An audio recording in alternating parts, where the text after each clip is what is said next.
Siapa di sini yang penasaran gimana caranya orang Indonesia pada pergi ke Kamboja buat bekerja sebagai scammer alias penipu? Kayak kok bisa sih mereka ke sana? Nah guys, ternyata mereka ke sana itu ada yang emang sengaja buat ke sana biar ya semacam judol yang gitu-gitu tuh dilegalin. Ada juga yang ke sana itu karena dijebak. Dan emang mayoritas itu dijebak alias ditipu lah ya guys istilahnya. Nah guys, video hari ini kita akan menceritakan tentang seorang remaja yang dijebak untuk bekerja ternyata malah ke Kamboja dan harus bekerja sebagai scammer. Dan guys, berita ini tuh cukup viral karena sempat dinotis sama Kang Deddy Mulyadi. Jujur li ya guys, berita ini tuh agak bikin campur aduk. Ada hayang seri, ada sieun, ada khawatir, tapi emang kocak oge. Soalnya si remaja ini tuh berhasil pulang ke Indonesia dalam keadaan selamat. Nah, di video kali ini kita akan ngebahas tentang kronologi remaja ini. Gimana awal ceritanya dia bisa sampai ke Kamboja dan gimana pula dia bisa pulang ke Indonesia dalam keadaan selamat. So, buat kalian yang penasaran, langsung aja yuk kita ke pembahasannya.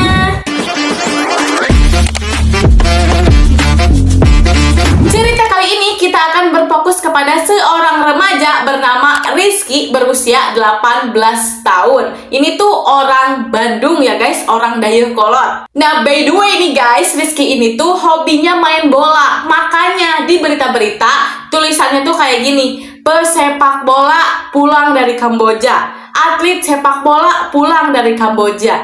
Ya sebenarnya mah ya ini teh sepak bola biasa lah barudak geningannya budak SMA SMP sok resep gitu hobi main bal. Jadi guys, awal mulanya Rizky ini suatu hari lagi main Facebook, scroll terus dia lihat tuh ada lowongan pekerjaan. Nah sayangnya ternyata lowongan pekerjaan ini adalah loker bodong. Tapi yang namanya juga remaja 18 tahun, lihat loker teh nggak bisa ngebedain gitu mana loker beneran, mana loker yang palsu alias menyesatkan. Akhirnya Rizky pun ngechat lah tuh ke admin si iklan tersebut. Nah terus lama ngobrol-ngobrol dialihkanlah ke aplikasi WhatsApp. Nah, di aplikasi WhatsApp inilah baru Rizky tuh ditawarkan kerja untuk ke luar negeri dengan gaji yang besar. Hah? Ke luar negeri gajinya besar? Siapa yang gak mau? Coba, siapa yang gak tertarik dengan tawaran seperti ini? Apalagi Rizky ini lagi-lagi masih bocil, masih 18 tahun. Nah guys, FYI nih ya, barangkali di sini ada di antara kalian yang pengen kerja ke luar negeri, tapi sebenarnya kalian tuh bingung cara mulainya tuh gimana sih? Ini mah aku ngasih tahu buat apa ya, edukasi lah, buat supaya kita tahu aja lah ya gitu prosedurnya tuh seperti apa. Aku akan jelasin intinya aja ya guys sebagai gambaran supaya kita tuh nggak mudah ketipu sama lowongan-lowongan bodong kayak gini. Nih guys, kalau kalian beneran mau kerja ke luar negeri, yang pertama kita itu harus nentuin negara. Jadi itu tuh diri kita sendiri yang akan nentuin mau kemana, mau ke Jepang kah, mau ke Korea, mau ke Taiwan, atau kemana terserah, itu tuh kita yang nentuin. Kalau udah menentukan, yang kedua, barulah tuh kita tuh masuk ke lembaga ataupun LPK untuk belajar apa? Belajar bahasa. Kita ambil contoh ya, misalnya ini konteksnya mau belajar ke Jepang, kerja ke Jepang gitu ya. Belajar dong bahasa Jepang. Tapi aku di situ ada ngomong naon so. Nah guys, di poin kedua ini daftar ke lembaga belajar bahasa ini tuh bayar, tidak gratis. Ada sih beberapa ya bantuan dari pemerintah, tapi ya kebanyakan mah bayar guys. Nah terus guys, tahapan ketiga kalau misalnya bahasa basicnya udah bisa, itu bakal ada namanya ujian. Ujian untuk sertifikat bahasa tersebut. Terus tahap keempat nih, sambil mengasah bahasa lebih upgrade lagi gitu, nantinya tuh kita sambil nungguin job dari mana, dari negara tersebut. Misalnya dari Jepang nih, kalau misalnya orang Jepang ada lowongan pekerjaan, itu nggak mungkin langsung ke kita, langsung ngechat ke Facebook atau ke WhatsApp kita hanya karena kita mau nih kerja ke Jepang gitu, kita mau kerja ke luar negeri. Gak bisa gitu guys, pasti orang Jepang tuh menghubunginya ke siapa? Ke lembaga. Beda ceritanya guys, lamun kaliannya emang pernah keluar negeri. Ini aku ceritanya khususnya untuk yang pertama kali yang nggak tahu apa-apa gitu ya. Nah lanjut lagi ke tahap yang kelima, kalau jobnya cocok ya, nanti tuh kalian bisa berangkat. Sebelum berangkat ngurus berkas ieu teh riweuh mayarna oge mahal. Ya sebagai estimasi kalau ke Jepang mas sekitar 65 jutaan. Astagfirullahalazim.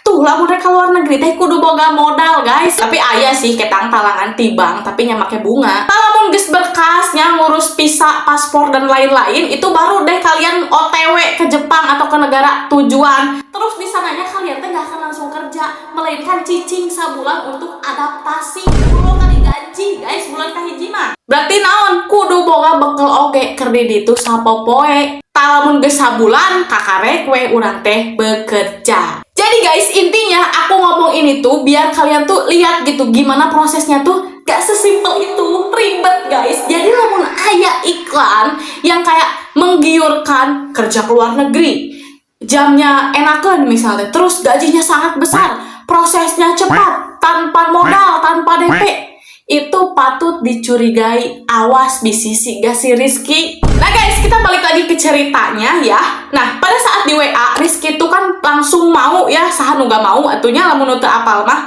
Makanya dia tuh langsung minta izin ke orang tuanya untuk pergi tuh guys ke Jakarta, ke bandara. Tapi si bocil ieu teh mata hayang seurina naon cing, bebejana dia itu mau seleksi sepak bola sena lain ek bekerja. Astagfirullahaladzim, ujang manehnya lamun ieu hidungna nangis di. Nah guys, setelah sampai di Jakarta, Rizky ini bikin paspor dong ya. Nah tapi yang anehnya lagi di sini Rizky itu nggak tahu apa-apa tentang proses bikin paspor. Dia itu cuma tanda tangan dan sidik jari aja. Padahal guys, sebetulnya ketika kita ingin bikin paspor itu ada prosesnya. Mulai dari pengumpulan berkas, terus ada wawancara, daftar antrian, dan juga harus membayar tuh biaya pembuatan paspor tersebut. Tapi si Rizky mah pokoknya mah nampi beres we. Jadi di sini poinnya adalah si penipu ini artinya sudah bekerja sama pihak imigrasi pokoknya mah pihak anu ieu nu nyieun pasporna gitunya. Tah padedi ya kong kali kong tah penipu jeung eta teh jeung anu migrasi padedi selidiki padedi ya. Nah setelah urusan paspor selesai, Rizky pun OTW ke tempat berikutnya, yaitu kemana cik? Ke Medan heula guys. Jadi teu langsung ke Kamboja tapi ke Medan heula. Nah di Medan Rizky itu ketemu sama teman-teman lainnya yang emang satu tujuan gitu, arek gararawe di Kamboja, tanpa mereka teh nyaho bahwa di Kamboja teh arek digawe naon. Nah by the way guys, selama di Medan Rizky dan teman-temannya ini nginep kurang lebih 4 hari. Nah setelah itu baru deh mereka terbang lagi ke Malaysia. Oh ya by the way guys, tadi tuh pada saat berangkat dari Jakarta ke Medan, Rizky kan ditemenin sama seorang yang gak dikenal gitu, gak dikenal sih sebenarnya mah pasti kenal atau pira aku tuh wawunya ngaran-ngaran wae ngaran samaran wae pasti aya. Nah tapi setelah di Medan untuk berangkat ke Malaysia, mereka itu bocil-bocil ini tuh tidak didampingi sama siapa-siapa, mereka init dewek guys, cuman dikasih uang yang cukup sama informasi dari HP aja. Nah setelah sampai di Malaysia, mereka pun tidur semalam ya di bandara. Abis itu baru besokannya terbang lagi ke Kamboja. Nah setelah sampai di Kamboja, mereka tuh ada lagi nih yang ngedampingin, yang nyamperin. Siapa cik guys? Orang Indonesia loh. Makanya si Rizky ini dan teman-temannya tidak ada kursus bahasa ke lembaga yang seperti udah aku jelasin tadi. Karena apa? Karena di sananya juga emang udah banyak banget orang Indonesia. Nah barulah guys, setelah sampai di tempat baru Rizky ketar-ketir karena ternyata kerjaannya tidak sesuai ekspektasi, dimana Rizky harus bekerja sebagai penipu alias Camera, I'll make it up. Nah guys, untuk spesifik pekerjaannya, Rizky ini bertugas kebagiannya tuh nyamar jadi seorang cewek. Untuk apa? Untuk nipu orang-orang yang ada di Indonesia. Jadi ieu teh penipuna orang Indonesia digawena di Kamboja tapi nu ditipuna Indonesia deui. Jadi guys, itu rugi pisan negara orang teh. Nah, Rizky kan nyamar sebagai cewek nih. Di situ dia tuh pasti mengincar koko-koko yang buaya darat, buset, bukan koko-koko ketang lalaki. Oke. Nah, terus dia tuh bakal ngirimin pap inilah, pap itulah.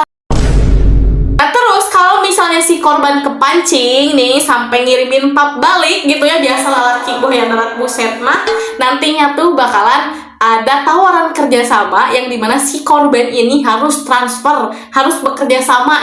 Kalau kamu gak mau kerjasama, nanti foto-foto ini akan aku sebar ke istri kamu. Disitulah guys, gitu tuh skema penipuannya tuh seperti itu. Tapi ulah salah guys, kieu oge manjur loba anu katipu mah. Nah, terus nih guys, ternyata kerjaan ini tuh sistemnya adalah kayak sales gitu, targetan. Terus kalau misalnya kita, si Rizky dan teman-temannya nggak capai target, itu tuh bakal kena hukuman. FYI lagi nih guys ya, dari beberapa kasus yang orang-orang pergi ke Kamboja gitu ya, terus di sana tuh mereka nggak capai target, emang kebanyakan dihukum. Hukumannya tuh berupa disiksoy ya. Terus apalagi kalau misalnya orang itu tuh pas nyampe di sana nggak mau kerja karena hati nuraninya tuh kayak, aku nggak bisa nih nipu orang, aku nggak bisa jadi bandar judol dan sebagainya. Itu dinilainya sama si bosnya, ini orang nggak bisa kerja. Nah, terus kalau orang seperti ini bisa jadi nantinya tuh si organ tubuhnya malah dijual guys, lebih parah. Jadi kalau udah sampai di sana, mau gak mau kita teh harus kerja. Tapi kalau misalnya orang-orang ini tuh capai target, tetap dibayar guys, beneran. Terus bayarannya juga lumayan. Makanya ada beberapa orang yang sengaja berangkat ke sana, emang pengen kerja di sana karena tahu duitnya gede. Nah, udzubillahi min dalik, ulah sampai kita punya pemikiran kayak gitu ya guys, karena ini tuh hasil dari menipu atau judol ini hukumnya haram. Ingat, hirup teh lain dunia wae, aya ke akhirat ke tuan. Nah, dikarenakan Rizky ini tuh nggak betah ya kerja di sana, karena ternyata nih ya jadwal kerjanya juga 16 jam nonstop, sahanu teripu tuh guys. Nah, terus dia tuh jadinya susulumputan, bikinlah video kalau dia itu mau pulang ke Indonesia, dikarenakan di sini teh suka disiksoy, nggak dikasih makan. Pokoknya aku gak betah mau pulang. Diposting di media sosial, makanya langsung lah tuh guys viral, geger. Apalagi kalau keluarganya ningali si Rizky, astagfirullah, iya budak nah ujuk-ujuk di Kamboja, bebeyana arek ka Jakarta non seleksi sepak bola, nah ujuk-ujuk Dedi tuh. Guys, dikarenakan viral, akhirnya Kang Deddy Mulyadi selaku gubernur, kan biasa Rizky teh orang Dayakolotnya orang Bandung, notice tuh, makanya di-upload di IG story-nya. Kalau udah diposting sama Kang Deddy mah pasti makin viral. Nah, terus guys, beberapa saat kemudian, gak lama nih, Rizky tuh ngupload video lagi. Tapi ini mah kayak klarifikasi, mengubah statementnya gitu. Yang tadinya dia mau pulang karena suka disiksoy dan tidak dikasih makan, dia tuh klarifikasi lagi menjadi, enggak, saya sebenarnya dikasih makan, saya sebenarnya nggak disiksoy, tapi saya emang nggak betah kerja di sini, jadi saya mau pulang. Meluruskan fakta terkait isu yang sedang beredar, dikarenakan itu tidak benar, itu kemauan saya sendiri, tidak ada paksaan, dan di sini saya baik-baik saja, kondisi saya aman. Tadi saya sudah dikasih makan,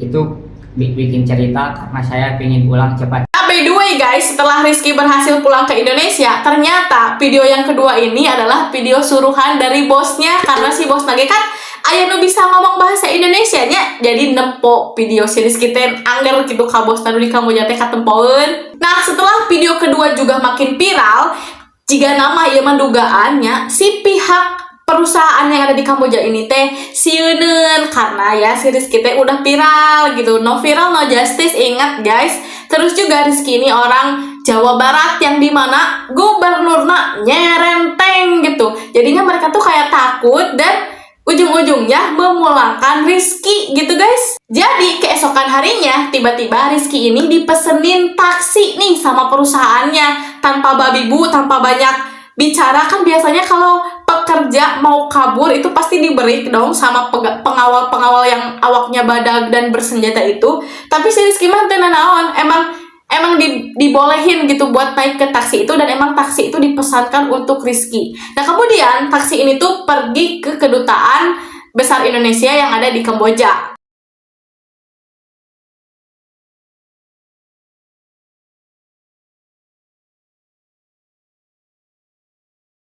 Setelah sampai di kantor kedutaan Republik Indonesia, Rizky ini mulai merasa alhamdulillah lega gitu guys.